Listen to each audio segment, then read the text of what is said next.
Whatever happened to buying a physical release video game at a reasonable price where you feel like you actually get something out of your purchase? Hello and welcome to everyone who finds this video. My name's Lance. In this video, we're going to be talking a little bit about the Switch 2, the pricing that's been released, and the community feedback around that. I think that that's a interesting topic that I wanted to touch base on and kind of give my take on the situation. So thank you, and let's get into the video. Our friends over at Nintendo this week released the information on their Switch 2 and some of the games that are coming out for it. The prices of not only the Switch 2, which is as expensive as my Xbox Series X, but $80 for a digital copy of a game. It's just crazy that we don't even get a physical game anymore, or if we do, that's going to be $90. That's wild. Now, I know that I'm older than the internet, right? I remember a time when you could buy an N64 game was $60, right? Way back in the day. And that was pretty expensive at the time. But with that, you got a cartridge and a manual and a box and a registration card, a thing to subscribe to Nintendo Power. You get all these things, and it really feels like you own something now. And you can still go back and take one of those cartridges and put it into the console, and it plays the game. And if you played through it and you beat it, you could sell the game or loan it to a friend. You could trade it in, recover some of your money, right, and put that towards the next game. With the digital products, you just don't get any of that. It's a sunk cost when you pay for a digital game, because you're not getting anything and you're not owning anything at the same time. And you can't recover any of that either. You can't sell your digital copy. You're stuck with it. And then at any point in time, they could shut the servers off, or you could just lose access, right? They could just pull it out of your library. And so it's really disappointing. You know, we enter into this new console generation for Nintendo. I feel like that cost is really not for their target audience. When I think of the Nintendo, I think of like, that's the console for families, right? That's the console that's more marketed towards the younger crowd, kids. And sure, adults play it and enjoy it too. I've always liked Nintendo stuff, but they know that they make good products. And I'm sure that this new Mario Kart game is going to be a lot of fun and have a lot of value to it.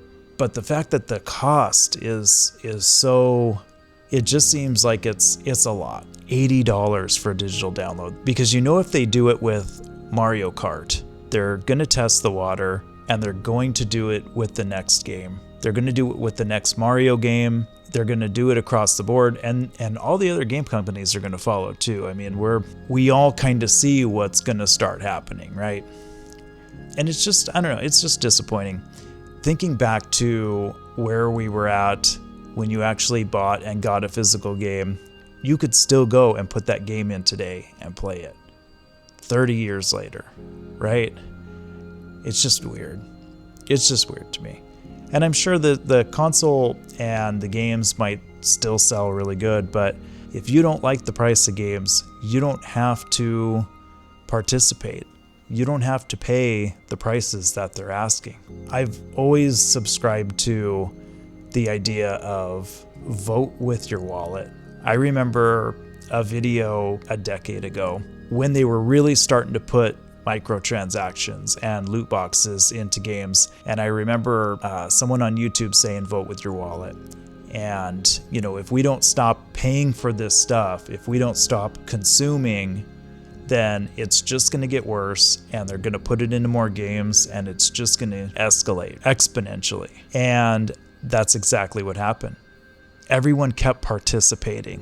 The dust has settled on that a little bit, but now now we can just start raising the cost of the game. We can give you a digital product that we can take away at any time, and you're going to pay us a lot more money for it now. And it just kind of gets to this point where, I mean, I haven't bought a game in I don't know how long, and I have Game Pass, and I've made videos on how to get free Game Pass in the past. The price of the service keeps going up, but I do like the fact that I get to play the newest release games. There's enough content there for a $20 a month entry fee, or getting it free when you can. And I think I'm going to circle back to that here in another video soon, because you can still get free Game Pass. It's just a lot harder now. We'll get into that in a future video for sure. I was really interested in getting a Switch 2. I was really interested in getting a handheld, and not just a Switch 2, but also I really have been wanting to get a Steam Deck OLED. The plan was to get a Steam Deck OLED and a Switch 2, and now with the Switch 2 being just as much as a Steam Deck OLED, I think I'm just gonna get that for now and then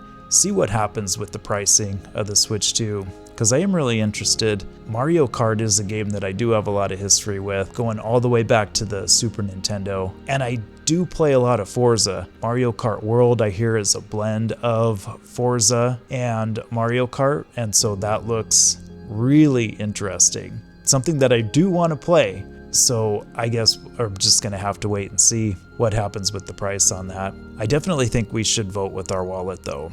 The price of the Switch 2 and its games could go even higher than what's showing on the website. We don't have to pay the price that these companies are asking. We can hold out a little bit and the price will come down. The price will drop if people vote with their wallets. I hope that there's enough community feedback to Nintendo to lower this down a little bit. Let's not come out of the gate with a PlayStation 3 level of you're going to work harder because you want to buy one. I feel like it's that level of disconnect that this is a console for families, for younger generation. I just don't want to participate in something that I feel is a bit greedy when it comes to the price tag. Maybe you agree, maybe you disagree. Let me know what your thoughts are in the comments below.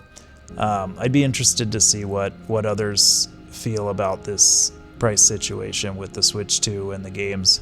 I also wanted to mention I'm on day 2 now of no social media. Now I find myself going to my phone but not having the social media to open up and scroll through. So now I find myself going to YouTube and doing research for I'm actually looking to buy a laptop, switch out the social media with doing research. If you made it all the way to the end of this video, thank you so much for watching. I really appreciate it. I'm really enjoying making videos again, and I'm going to try to post videos every day or every other day.